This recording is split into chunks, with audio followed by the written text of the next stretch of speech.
I'm about to show you a video clip of the National Press Club, which was held the other day. And the clip I'm going to show you is an explanation of this peace deal done with Israel and the United States. And the speaker that you'll be seeing is Ben Soul, who is the current Challis Professor of International Law at the University of Sydney and Australian Research Council Future Fellow. He has appeared as an advocate in international, regional and national courts outside Australia, and is also admitted to practice as a barrister in New South Wales. So I'm going to show you this clip that Ben, and part of the presentation that Ben made at the National Press Club recently, and it's worth noting because this is someone else who has got a legal degree, who specialises in this particular area, talking about the validity of the peace plan and whether or not it is likely to succeed.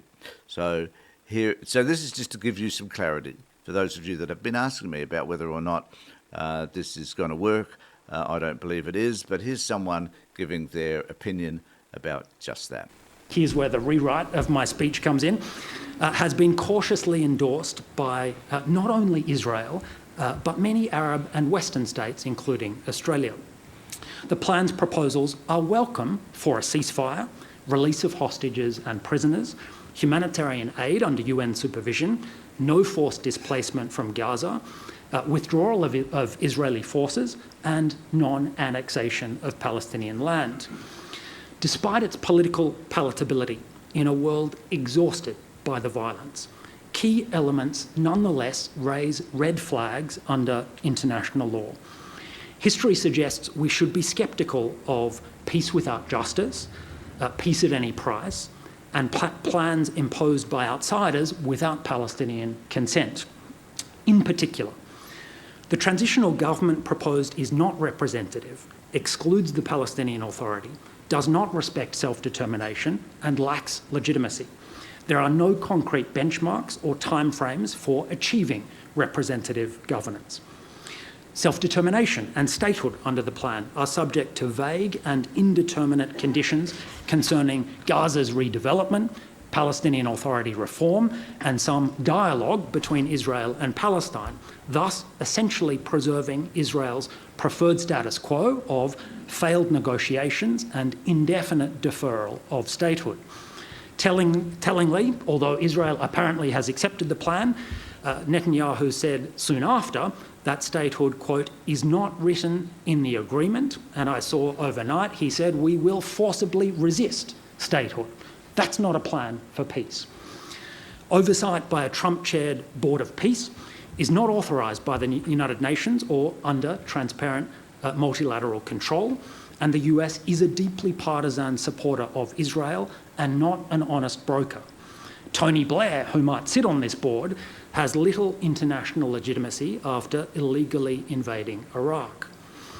An international stabilisation force, also outside UN control, appears to replace Israeli occupation with indefinite US-led occupation, contrary to self-determination.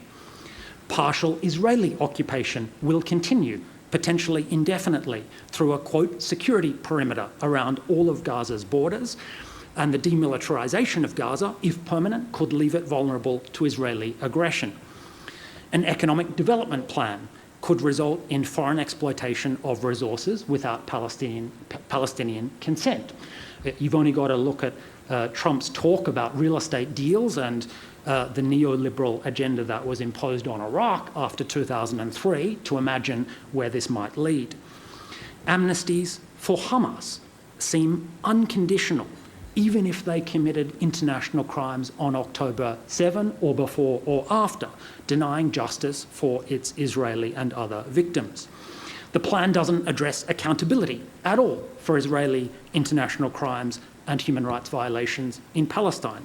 There's no commitment to transitional justice, historical truth-telling, genuine reconciliation, or acknowledgement of the injustice done to Palestinians caused by Israel's foundation. The plan does not address fundamental issues at all, such as illegal settlements, borders, compensation, and refugees.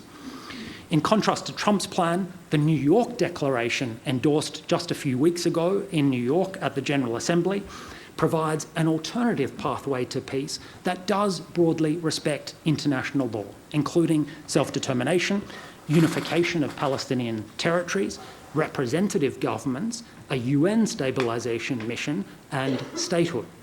To conclude, I welcome Australia's recognition of Palestine, its protests at Israeli violations, and its global efforts to protect humanitarian personnel.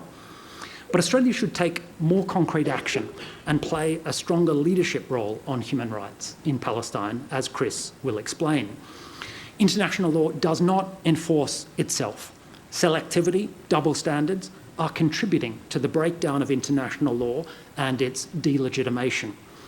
Australia is the world's 13th largest economy, more than a modest middle power. If we don't step up in a world where democracy and human rights are critically endangered at this moment, and our closest ally cannot be relied upon, then who will step up? So I just need to say that it was interesting to note that we are placed where he says we're placed, and we're not just a middle power. We are influential, and we need to acknowledge that as well. But I just want you to just think about some of the things that he said in relation to whether the peace plan will be successful, and the barriers that prevent it from being so. So let me know what you think about all of that in the comment section below. But do attempt, or do take care and look after yourselves.